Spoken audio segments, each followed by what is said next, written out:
सद्गुरु ज्ञान विराग जोग के विबुध वैद भव भीम रोग के। श्री सद्गुरुवे नमः। सर्वप्रथम आप समस्त श्रोता बंधुओं को मेरे तरफ से प्रणाम। सद्गुरु वैद वचन विश्वासा, संयम यह न विषय कै आशा। कई सब्जेक्ट का अभी तीसरे पार्ट में हम सद्गुरु की पहचान क्या है इसे समझने का प्रयास कर रहे थे। इसी कड़ी में आगे बढ़ते हुए इस चौथे पार्ट में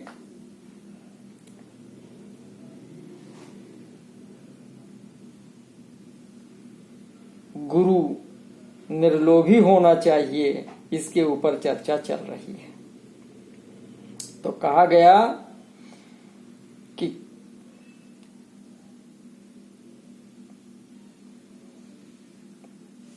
कामी बंदा बहुतय तरे और क्रोधी तरे अनंत, और लोभी बंदा न तरे कहे कबीर सिद्धांत। अर्थात लोभ परम सत्य की तरफ बढ़ने में बड़ा ही बाधक है। इसलिए सद्गुरु को करने से पहले उनके लोभ की परख करनी चाहिए। यह बहुत आवश्यक है, क्योंकि गुरु लोभी शिष्य लालची, दोनों खेलें दांव और दोनों डूबे बापुरे, चढ़ पाथर की नाव। तो निर्लोभी गुरु ढूंढने के लिए अगर आज के गुरु सद्गुरुओं पर निगाह डालें तो अधिकतर लोग इसमें फंसे नजर आते हैं। अगर इन सद्गुरुओं का कोई भी एक कार्यक्रम होता है तो दसियों कार्यक्रम संपादित हो जाएं, इतना अधिक पैसा वसूल कर लिया जाता है। उसके लिए काफी ढेर सारी रसीदें छपवाई जाती हैं और जन साधारण से पैसा कारिंदों के माध्यम से वसूला जाता है और कारिंदों को बाकायदा कमीशन भी दिया जाता है। ऐसा विभिन्न संस्थाओं में देखा गया है। भंडारे के नाम पर काफी अनाज, घी, शक्कर आदि इकट्ठा कर लिया जाता है कि बाद में उसे बेचकर फिर रुपया बना लिया जाता है। सभी शिष्यों पर अधिकतम चंदा देने का दबाव बनाया जाता है। जो अधिक धन एक साथ ना दे सकता हो तो उस पर किस्त तय कर दिया जाता है। इतना नोच खसोट होता है कि शिष्य त्राहि त्राहि करने लग जाता है, परंतु गुरु के प्रति श्रद्धा भाव के कारण कुछ कह नहीं सकता। कई गुरु तो राजनीति से जुड़े रहते हैं तथा इलेक्शन लड़ने के लिए शिष्यों से बाकायदा चंदा मांगा जाता है। चंदा मांगना भीख मांगना हुआ। जबकि कबीर साहिब ने कहा कि मांगन मरण समान है, मत मांगो कोई भीख, मांगन से मरना भला सद्गुरु देते सीख। तुलसीदास जी ने भी कहा है कि हरा ही द्रव्य शिष्य शोक न हरई, ते गुरु घोर नरक में पड़ई। इस स्थान पर जिन सद्गुरु की चर्चा मैं कर रहा था वो सद्गुरु विभिन्न सद्गुरुओं से बिल्कुल अलग ही हैं। ये सद्गुरु कभी किसी प्रकार का चंदा नहीं लेते हैं, ना तो रसीद छपवाए हैं, ना रसीद देते हैं, ना तो वेबसाइट पर अपना अकाउंट नंबर दे रखा है। किसी भी शिष्य पर धन देने के लिए कोई दबाव नहीं है। ये सद्गुरु के सिद्धांत हैं कि धन के कारण करे गुरुवाई तो पीढ़ी सहित नरक में जाए। तो आधुनिक गुरुओं की अपेक्षा इनके कार्यक्रम भी बहुत ज्यादा हैं, फिर भी किसी भी कार्यक्रम के लिए चंदा वसूला नहीं जाता। धन पर तो इनकी एकाग्रता है ही नहीं। ये बहुत ही सादगी से अपना लक्ष्य शिष्यों को अमरलोक पहुंचाने के तरफ अग्रसित हैं। इनको किसी भी राजनीति से कोई मतलब ही नहीं है। इनका कहना है कि चाह मिटी, चिंता मिटी, मनवा बेपरवाह, और वो ही शहंशाह है जिसको नाही चाह।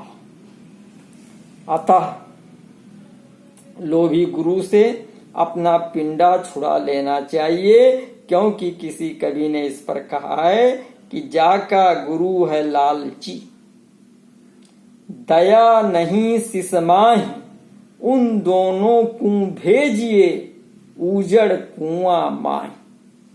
जिसका गुरु है लालची और पीपल देख भुलाए और शिष्य पीछे लागा फिरे और ज्यों बछुआ पीछे गाय, तो फिर गुरु कैसा करना चाहिए? तो बताया कि सद्गुर ऐसा कीजिए लोभ मोह भ्रम नाही, दरिया से न्यारा रहे और दी से दरिया माह। ऐसे गुरुओं से बचना लाभदायक है, जिनके लिए कहा गया है कि गुरुआ तो सस्ता भया, पैसा केर 50, और राम नाम धन बेच के करे शिष्य की आस। गुरुआ तो घर घर फिरे, दीक्षा हमारी लेहु, और कै बूढ़ो और कै उबरो टका परदनी देहु। तो कभी भी सद्गुरु शिष्यों से मांगे नहीं। कबीर साहिब सिद्धांत देते हैं कि मांगन मरण समान है, तो ही दे मैं सीख, और कहें कबीर समझाई के मत कोई मांगे भीख। फिर आश्रम, सत्संग, भंडारे आदि के खर्चे कैसे चलें? तो इसके लिए सिद्धांत दिया कि शिष्य अपनी कमाई का 10वांश भाग गुरु को समर्पित करे। लेकिन इस सिद्धांत में गुरु शिष्य को कड़ाई से बंधन में ना डाले, क्योंकि अगर बंधन में डाल दिया और शिष्य परिस्थिति जन्य इस आज्ञा का पालन न कर सका तो ये गुरु आज्ञा का उल्लंघन हो जाएगा। परिणाम स्वरूप शिष्य अमरलोक नहीं जा पाएगा। अतः जो सच्चा सद्गुरु होता है वो कहता है कि सहज मिले सो दूध है, मांग लिया सो पानी, और कहें कबीर वो रक्त है जामे ऐचा तानी। अतः जहां पर यह सिद्धांत चलता है कि शिष्य तो ऐसा चाहिए गुरु को सर्वस्व दे, और गुरु भी ऐसा चाहिए शिष्य से कछु न दे, ऐसा ही गुरु निर्लोभी होगा। यही गुरु सद्गुरु धारण करने के योग्य है। अब आइए 5वां गुरु देखते हैं। तो 5वां गुरु सत्यकाम, सत्यवान और निष्काम। 5वां गुरु कैसा हो? सद्गुरु सत्यवान और निष्काम। सद्गुरु का सत्यवान होना तो नितांत ही आवश्यक है। सद्गुरु का हर कर्म सत्य होना चाहिए। सद्गुरु की बोली, बानी, बैठका सत्य हो। अगर गुरु ही सत्य नहीं होगा तो गुरु शिष्य को सद शिक्षा कैसे दे सकता है?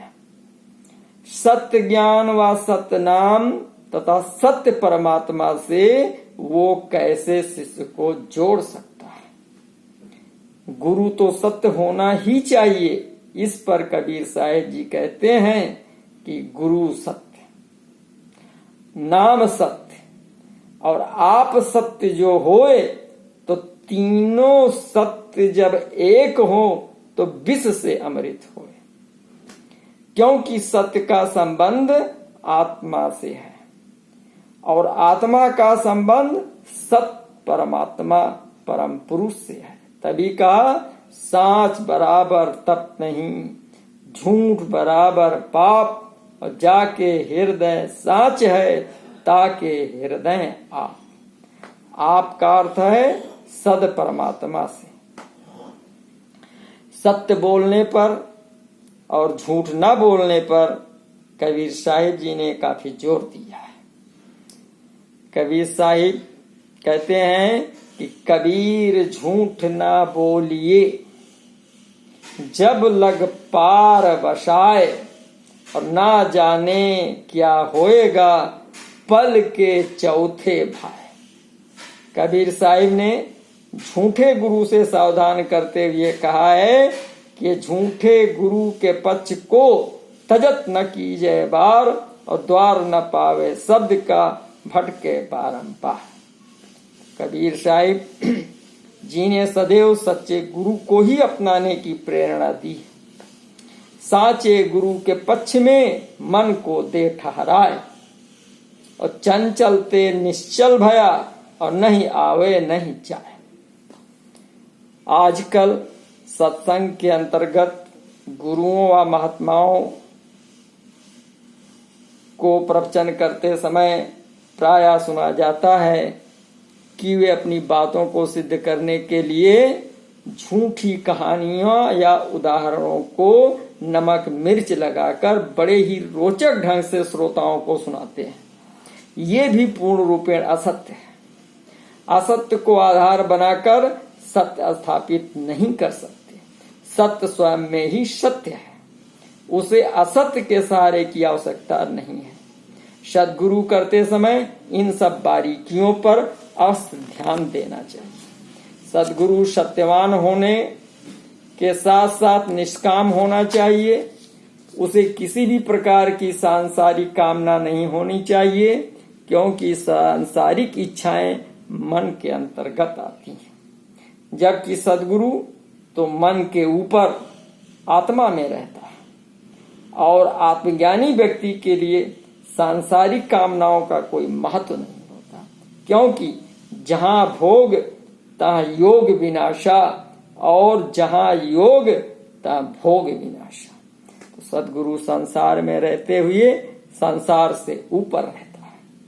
सांसारिक कामनाएं व्यक्ति को संसार में डुबा कर रखती हैं, जिसका परिणाम होता है कि पुनरप जन्मम पुनरप मरण, तथा सांसारिक कामनाओं से अविराम लेना, संसार से मुक्त होना होता है, जिसका परिणाम होता है कि मृत्यु मां अमृतम गम है, अर्थात परम मोक्ष के तरफ बढ़ना।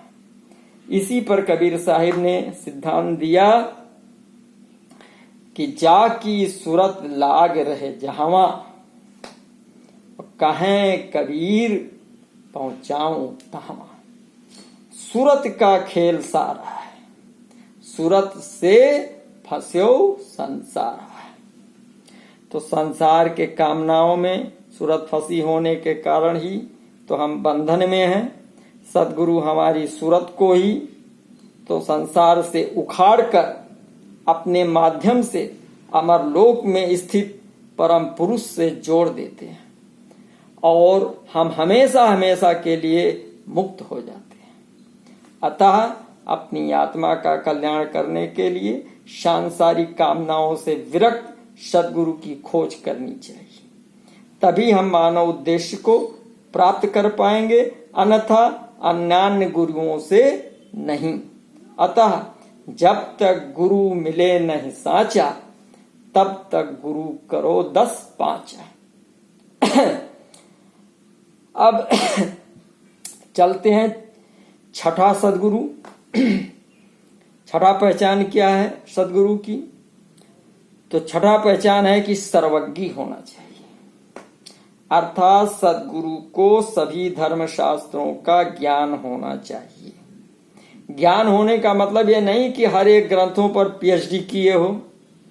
पीएचडी किया हुआ व्यक्ति भाषावी विद्वान हो सकता है, परंतु वो ज्ञानी व मर्मज्ञ नहीं हो सकता। और जब तक मर्मज्ञ नहीं होगा वो सर्वज्ञ नहीं हो सकता। गुरु किस स्टेज तक है, ये जानकारी प्राप्त करने के लिए लोग गोष्ठी, चर्चा व तर्क करते हैं, जो कि धर्म के शास्त्रों पर आधारित होती है। सद्गुरु का जब धर्म शास्त्रों का ज्ञान होता है, उसकी समझ होती है, तो जिज्ञासु व्यक्ति को वो तर्क के माध्यम से धर्म शास्त्रों के अंतर्गत ही उसे संतुष्ट कर उसके मर्म को भी समझा देता है तथा उससे ऊपर उठकर सत्य का दर्शाते हुए सत्य को स्थापित कर देता है। तभी कहा कि तर्को प्रतिष्ठो श्रुतयो विभिन्ना न एको मुनियस्य वचः प्रमाणम धर्मस्य तत्वम निहितम गुहायाम महाजनो एन गतः स्वपंथा। तो इस प्रकार जिज्ञासु शांत होकर सत्य मर्म को समझकर भ्रम से छूटकर मानो लक्ष्य की प्राप्ति हेतु सद्गुरु शरण में जाकर निज आत्मा का कल्याण कर लेता है। अगर सद्गुरु को धर्मशास्त्रों का ज्ञान नहीं होगा, समझ नहीं होगी, तो वो शिष्यों के भ्रम को निकाल नहीं पाएगा और भ्रमित व्यक्ति के आत्मा का कल्याण असंभव ही है। तभी कहा कि माई मोड़ू उस गुरु को जाते भरम न जाए, आपने बूढ़ा धार में और चेला दिया बाहर। तो जा गुरु ते भ्रम न मिटे, भ्रांत न जीव की जाए, सो गुरु झूठा जानिए, त्यागत देर न लाए। अतः सद्गुरु जब सर्वज्ञ होगा तो वो शिष्य के भ्रम को पल में समाप्त कर देगा, क्योंकि गुरु गुरु सब विश्व पुकारे, गुरु वही जो भरम निवारे। केवल गुरु के वेशभूषा को देखकर, अलंकरण को देखकर आकर्षित नहीं हो जाना चाहिए, बल्कि भेष देख मत भूलिए, पूछ लीजिए ज्ञान, बिना कसौटी होत नहीं कंचन की पहचान। दरिया साहिब सद्गुरु की पहचान बताते हुए कहते हैं, दरिया गुरु गरवा मिला, कर्म किया सब रद्द, और झूठा भरम छुड़ाई कर पकड़ाया सत सत। तो इस प्रकार सद्गुरु को ज्ञान में संपूर्णता होना अति आवश्यक है। सातवां, सद्गुरु परमात्मा में लीन हो, अर्थात सद्गुरु परमात्मा में मिल चुका हो और फिर परमात्मा के कार्य के लिए उसकी आज्ञा से जीवों अर्थात हंसों को लेने के लिए स्वमौज से शरीर धारण कर, यानी 5 तत्व 25 प्रकृति तथा तीनों गुणों को स्वयं में कंट्रोल करके मानव समुदाय में आकर यहाँ सद्गुरु हो। सद्गुरु कभी भी परमात्मा से अलग नहीं होता है, वो परमात्मा में ही निमग्न होता है। सद्गुरु परमात्मा में अंतर नहीं रह जाता। तभी कहा सत्य पुरुष की आरसी, सद्गुरु की ही देह, और लखा जो चाहो अलख को, इन्हीं में लख ले। तो जो सद परमात्मा में मिल चुका हो उन्हीं को परमहंस कहा जाता है। केवल नाम के पीछे परमहंस लिख देने से या लगा देने से परमहंस नहीं हो जाता। जैसे बगुला भी सफेद होता है तथा हंस भी सफेद होता है, यदि बगुला कितना भी कोशिश करे कि लोग उसे हंस माने व समझें, तो कभी भी हंस की श्रेणी में नहीं आ सकता। उसकी गुण, उड़ान, बोली आदि से बगुला पकड़ में आ जाएगा। इस संबंध में कबीर साहेब जी दिशा दिखाते हैं। हंसन को एक देश है, जहां जात ना कोई, काग कर्म तज न सके, कैसे हंस वो होई। मान सरोवर की कथा बगुला क्या जाने, वाको मन है तलाई में वह कैसक माने। हंसा नाम धराई के बगुला मन फूल्यो, और बोल चाल और बही के काया में भूल्यो।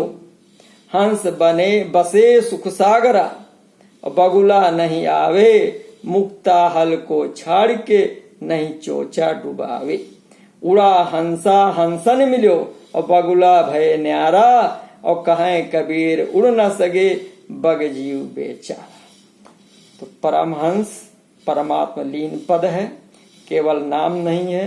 परमात्म लीन सदगुरु परम पुरुष से पारसुर प्राप्त करता है। जब सदगुरु इस सूरत को शिष्य में उतारता है तो शिष्य में आध्यात्मिक परिवर्तन, चारित्रिक परिवर्तन आदि होने लगते हैं, अर्थात आत्मा जागृत हो जाती है। तभी कहा सदगुरु के प्रताप से जब आत्म जागी, काम क्रोध दोनों बिचले सेना सब भागी। इसीलिए कहा सदगुरु खोजो संत, जीव का काज जो चाहो, और मेटो भव का अंक आवागमन निवारा। अब प्रश्न उठता है कि कैसे पहचान करें कि गुरु परमात्मा लीन है कि नहीं। तो अगर उपरोक्त समस्त 6 लक्षण सदगुरु में मिल रहे हो, कोई कमी ना हो, तो समझना कि वो 7वें गुण परमात्मा लीन सदगुरु हैं, अन्यथा नहीं। अगर समस्त गुण ना मिल रहा हो तो समझना पूर्ण सदगुरु नहीं है, बल्कि कच्चा है। कांचे गुरु के मिलन से अगली भी बिगड़ी, और चाले थे हरि मिलन को दूनी विपत पड़ी। इसलिए कहा गुरु मिला तब जानिए, मिटे मोह तंताप, हर्ष शोक व्यापे नहीं, तब गुरु आपै आप।